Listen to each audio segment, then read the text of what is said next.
बीमा गुरु होते हैं, हम सबके मेंटोर होते हैं, और जिन्होंने भारत और भारत के बाहर जिन्होंने हिंदी कविता का परचम लहराया है, लाल किले की प्राचीर से जिन्होंने काव्य पाठ किया है, न जाने कितने पुस्तकें लिखी है।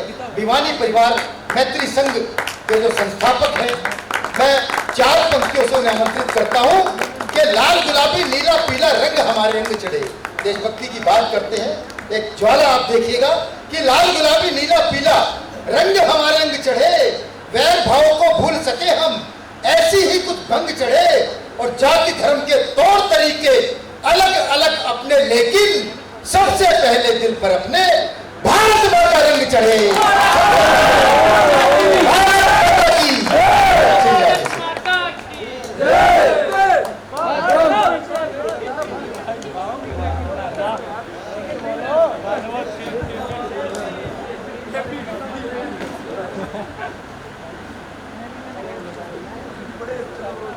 बहुत बहुत धन्यवाद रसिक गुप्ता जी,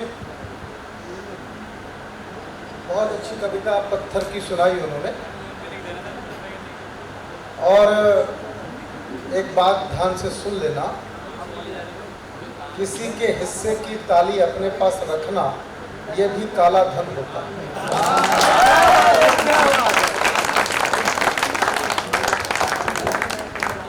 मंच पर विराजमान प्रीतम सिंह शर्मा साहब, शिवम उनके साथ बैठे हैं, शिवम अग्रवाल, राष्ट्रीय कवि संगम के राष्ट्रीय अध्यक्ष श्रद्धेय जगदीश मित्तल जी, और समस्त कवि मित्रों को नमन करता हूं। आप लोग अब तक क्यों बचे हैं मैं समझ नहीं पा रहा हूं।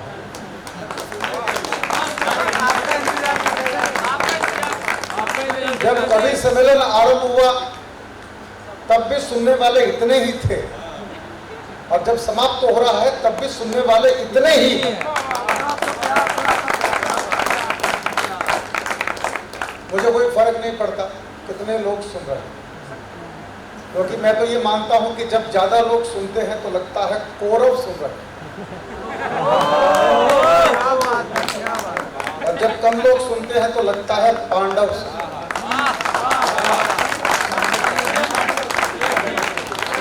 मैं इससे भी बड़ाई आपकी कर नहीं सकता। जब रसिक गुप्ता जी और खुशबू जी में संवाद हो रहा था और आप जैसे झूम रहे थे, जैसे आनंद ले रहे, तो मुझे लगा कि मजनू का टीला नजदीकी ही है।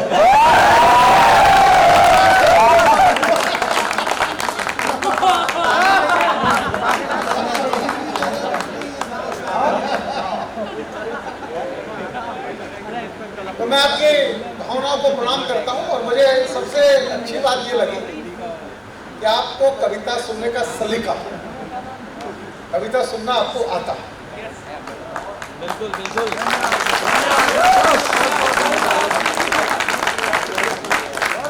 मैं ज्यादा समय नहीं रुकूंगा क्योंकि बहुत विलंब हो चुका है। एक बार सूर्यकांत त्रिपाठी निराला तुलसीदास का फोटो चौराहे पे रखकर जूतों से पीट रहे थे। तुलसीदास को जूते जूते दरादर जूते लगा रहे थे। जनता इकट्ठी हो, क्या हो गया, निराला जी ऐसा क्यों कर रहे हो? अरे बोलो मारने दो, मारने दो। अरे बोला कुछ हुआ भी तो होगा। तो निराला जी ने उत्तर दिया कि जो मैं अच्छा अच्छा लिखना चाहता था ये सब हमसे पहले लिखकर चला गया। मैं लिखूं तो क्या लिखूं? तो आज मेरा मन करता है कि रामजस के गेट के ऊपर रसिक गुप्ता का फोटो रखूं।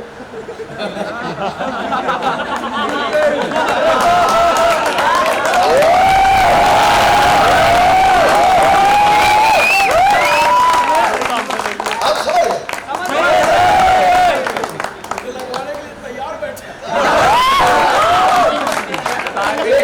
विनम्र है, क्या कीर्तन किया है, क्या तालियां बजवाई, सारा मंच लूट लिया। बहुत अच्छा। आप लोग बहुत भाग्यशाली हैं कि आप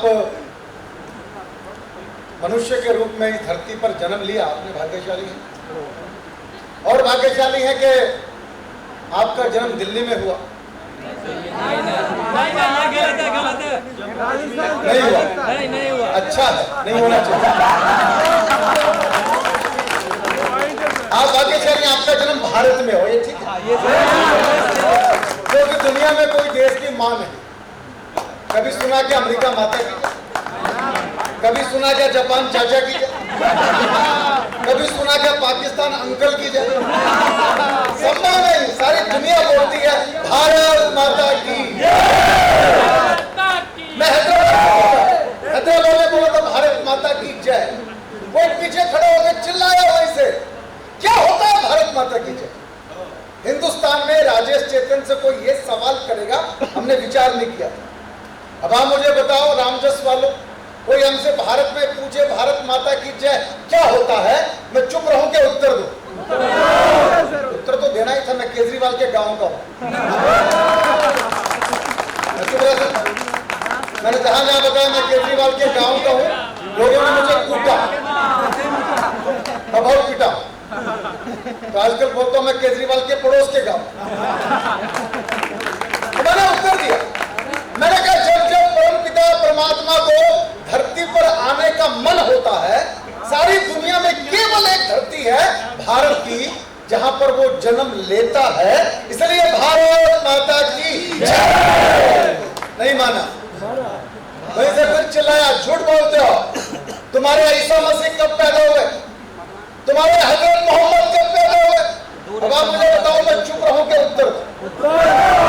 मैंने कहा जाके पढ़ो, ना तुमने बाइबल पढ़ी ना तुमने कुरान पढ़ी, जाके ठीक से पढ़ो। बोला क्या पढ़ो? मैंने कहा कुरान पढ़ना, उसमें क्या कहा हजरत मोहम्मद साहब ने? मैं कौन हूं?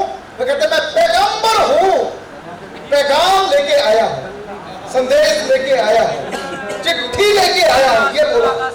ये बोलो।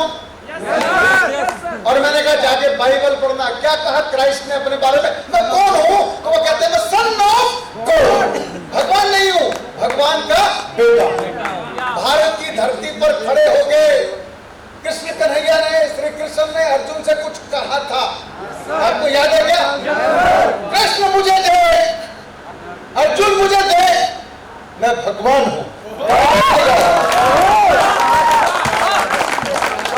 भगवान भारत में ही पैदा होते हैं, बाकी मुझे पता नहीं कौन कहां पैदा होता है, इसलिए सब मिलकर बोलो भारत माता की जय। आप आगे चलिए, भारत में पैदा हुए, रामजस कॉलेज में बैठे हैं, 98-99% में दीवार को छू सकते हैं, उस कॉलेज में बैठे हैं, ये भी आपका भाग्य है।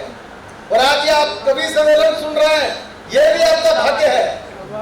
और इस बड़े आयोजन में राजेश चेतन जैसे महान कवि को आप सुन रहे हैं।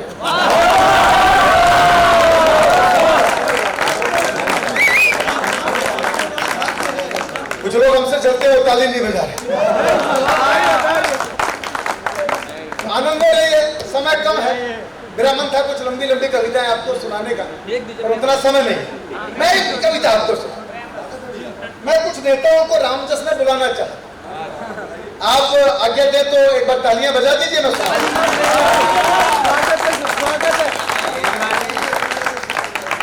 सुनिएगा, बात बात में बात बनाना उनके बस की बात नहीं। क्या बात है? घर के लोगों को समझाना उनके बस की बात नहीं। ये आपके लिए उनके बस की बात नहीं। सुनना दोस्तों ध्यान से, राहुल बाबा, आज तो कंटेनर में है। राहुल बाबा चुपके चुपके बैंकॉक जा सकते हैं, कितना अच्छा तीर्थ खोजा भाई साहब। राहुल बाबा चुपके चुपके बैंकॉक, भाई कुछ बोलना पड़ता, वाह क्या कह दिया, वाह वाह।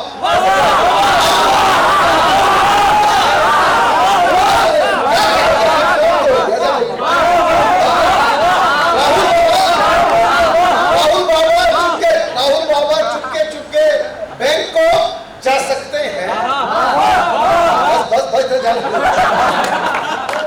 राहुल बाबा चुपके चुपके बैंकॉक जा सकते हैं, और दुल्हन के घर तक जाना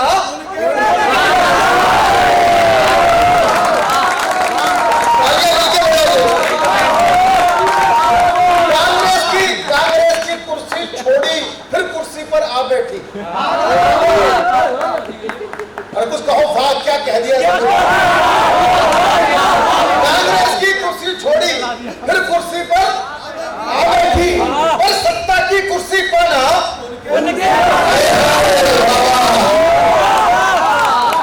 लगा टोपियां मस्जिद दरगाह घूम रहे सारे नेता। मोदी जी की बात करो। चलो कल उनका जन्मदिन है प्रधानमंत्री जी का, एक बार उनको तालियां बजा के प्रधानमंत्री भारत के दो थे जो बेचारे बोलते नहीं थे। दूसरे भाई साहब आए चुप ही नहीं हो, दिल की बात, मन की बात, फेफड़े की बात, मुद्दों की बात, टेलीविजन की बात, रेडियो की बात सारा दिन बोलते रहे। मुझे प्रीतम शर्मा जी ने कहा राजेश चेतन जी इतना क्यों बोलते? मैंने कहा शर्मा साहब जिसके घर में लुगाई नहीं होती ना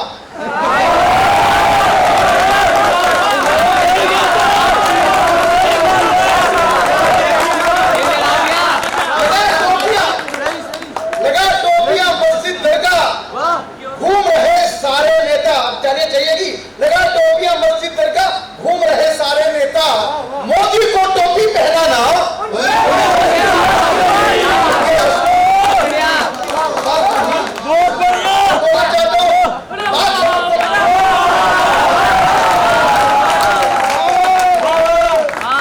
मैं इस माला से डरता हूं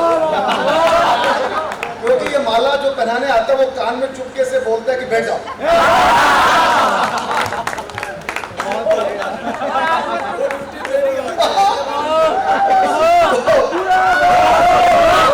पाक समर्थक हुर्रियत नेता हुए नदारत घाटी से, पाक समर्थक हुर्रियत नेता हुए नदारत घाटी से, मोटे भाई से बचपना अरे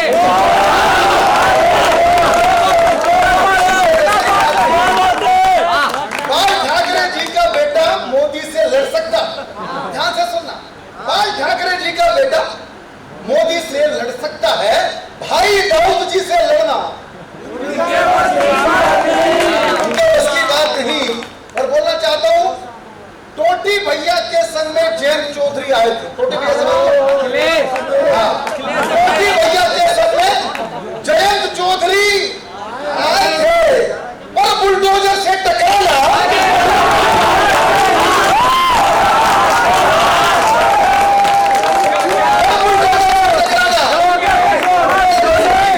बात नहीं। फ्री बात कर केजू भैया कुर्सी कुर्सी खेल रहे। फ्री बात कर केजू भैया कुर्सी कुर्सी खेल रहे, लेकिन भ्रष्टाचार मिटाना उनके बस की बात नहीं। ठोको ठोको कहने वाला जनता ने ही ठोक दिया।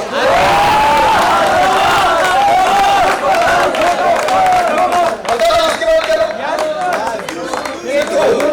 ठोको ठोको कहने वाला जनता ने ही ठोक दिया। अपना खोया मान बचाना उनके बस की बात नहीं। नशा मुक्त पंजाब करेंगे भगवंता ने खाना। दारू पी के नशा मुक्त करेंगे, नशा मुक्त पंजाब करेंगे भगवंता ने खाना है। बिन दारू के चल भी पाना उनके बस की बात नहीं। और आखिरी की दो पंक्तियां, अफसर नेता और मंत्री बहुत बड़े हो सकते हैं। अफसर नेता और मंत्री, अफसर नेता और मंत्री बहुत बड़े हो सकते हैं और जनता से आंख मिलाना तालियां बजाओ चलता है।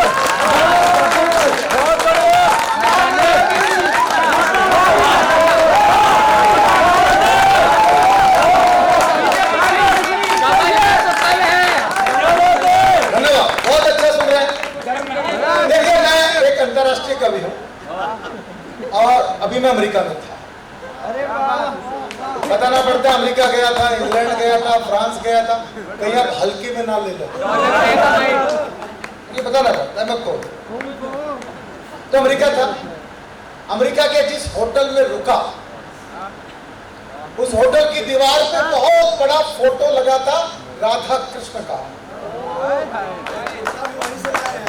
मैंने होटल के मालिक से पूछा ये अमेरिका है कि वृंदावन? तो होटल का मालिक ने कहा ये अमेरिका है। मैंने अमेरिका के किसी होटल की दीवार पे ठाकुर का फोटो कैसे लगा दिया? उत्तर बड़ा बढ़िया मिला। बोला चेतन जी जहां भी जाओगे ऐसा ही मिलेगा। मैंने भी ऐसा क्या हो गया बोला अमेरिका के 70% होटल हिंदुस्तानियों ने खरीद लिए।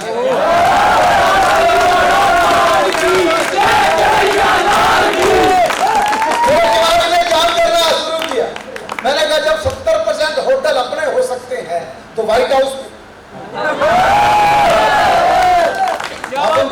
थोड़ा ऊंचा सोचते कैसे होगा मैं बता देता। अमेरिका की कुल आबादी 30 करोड़ 30 करोड़ की आबादी में 30 लाख हिंदुस्तानी पहुंच चुके हैं। रामजस का भी योगदान है, यहां से भी गए हैं बालक। अब आप मुझे बताओ आशीष भैया आओ ना साहब। आशीष भैया आप एक बार तालियां बजाओ आशीष के लिए।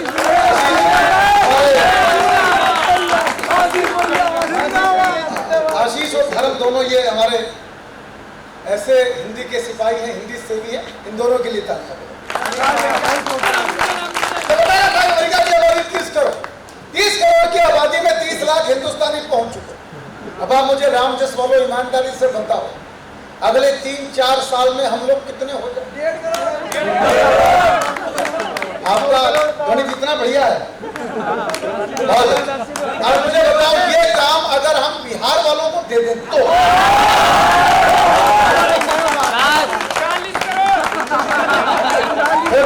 एक साल ही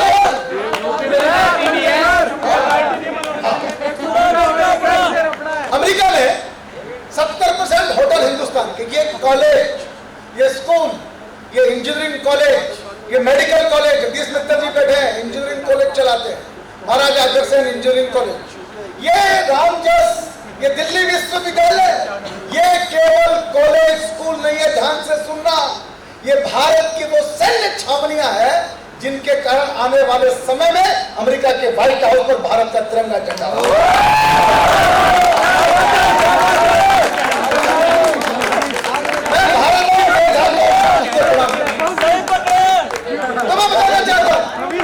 मैं बताना चाहता हूं अब क्या होगा। 70% होटल हिंदुस्तान के, अमेरिका की बात कर।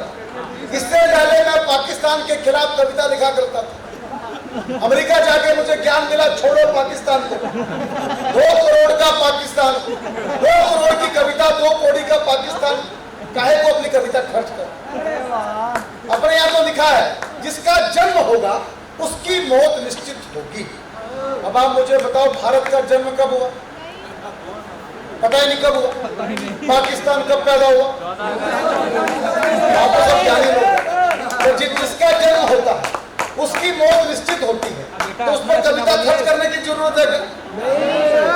पकड़ो तो अमेरिका को पकड़ो, इसलिए मैंने कविता एक बार तालियां मिलकर मुझे बताना चाहिए। आज अमेरिका में हालत क्या है? 70% होटल हिंदुस्तान के, कंप्यूटर हमारे आईटी में हम लीडर है, बताना चाहता हूं हम नेता है आईटी में। और आपको एक बात बताना चाहता हूं, आपको पता नहीं होगी भारत के 5 लाख डॉक्टर अमेरिका में है। और दूसरी बात और महत्वपूर्ण है, अमेरिकन लोग अपने डॉक्टर पे कम भरोसा करते हैं, भारत के डॉक्टर पर ज्यादा भरोसा। कंप्यूटर हमारे, सॉफ्टवेयर हमारे, पॉलिटिक्स में भी लोग पहुंच गए। आपने नाम सुना होगा वो भी जिंदल, आपने नाम सुना होगा कमला हैरिस, उपराष्ट्रपति तक तो पहुंच गए। अब तो एक ही बचा, इंग्लैंड में भी ब्रिटेन में भी बनते बनते रह गए। पता है कि नहीं आप लोगों को? हाँ पता है। भाई साहब बैठ जाओ, 5 मिनट में मैं अपना बलिदान देने वाला। आप उसके बाद श्रद्धांजलि देके जाना। 5 मिनट मरते हुए उसको छोड़ के नहीं जाना चाहिए। तो नासा जो दुनिया का सबसे बड़ा रिसर्च इंस्टीट्यूट है, उस नासा में भी 36% वैज्ञानिक अपने भारत के हैं। तब एक बात समझ लीजिए ध्यान से, मैं कविता सुनाना नहीं चाहता, मैंने नई कविता लिखी है, समझ लीजिए। एक बात ध्यान से सुनिए, भारत बदल रहा है, भारत बदल रहा है। आपके दादा ने, आपके परदादा ने, आपके लक्कड़ दादा ने राम मंदिर मंदिर देखा क्या? आपने देखा? बहुत साले आपने देखा? आपके दादा ने, आपके परदादा ने, आपके लक्कड़ दादा ने, आपके सर दादा ने 370 हफ्ते देखी क्या? नहीं। आपने देखी है भाग्यशाली। आपके दादा ने, आपके परदादा ने,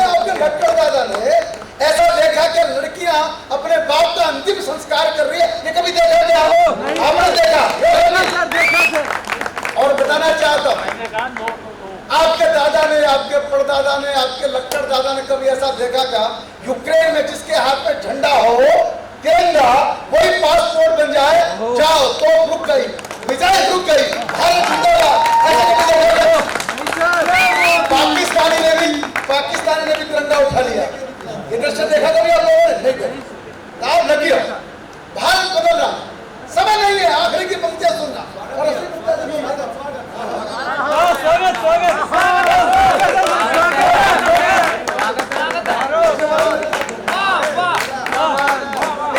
बहुत अच्छे तालियां बजा रहे। जगदीश मित्तल जी के चरणों में पंक्तियां रख के अपना स्थान लेता हूं। विश्व जीतने वाला घोड़ा हमने ही तो छोड़ा, विश्व जीतने वाला घोड़ा हमने ही तो छोड़ा, परमाणु से हमने जग को मैत्री युग से जोड़ा, अमेरिका भी हमको अपने घर पर आज बुलाता, चीन हमारे घर पर आकर समझौता कर जाता, अपने डॉक्टर वैज्ञानिक तो दुनिया भर में छाए, कंप्यूटर में हमने जग में कीर्तिमान बनाए, और विश्व जीतकर जिस दिन भारतवासी घर पर आएंगे, अश्वमेध पूर्ण होगा, गीत खुशी के गाएंगे। उस दिन अपने भारत के ऊपर नई दिवाली आएगी, उस दिन भारत माता जग में वंदनीय कहलाएगी। मैं उस दिन के इंतजार में दीपक रोज जलाता हूँ, कब आएंगे राम लौटकर घर घर अलग जगाता हूँ। राम लखन तुम नौ भारत के जग को ये बतलाना है, और भारत के गौरव का झंडा दुनिया पर लहरा है।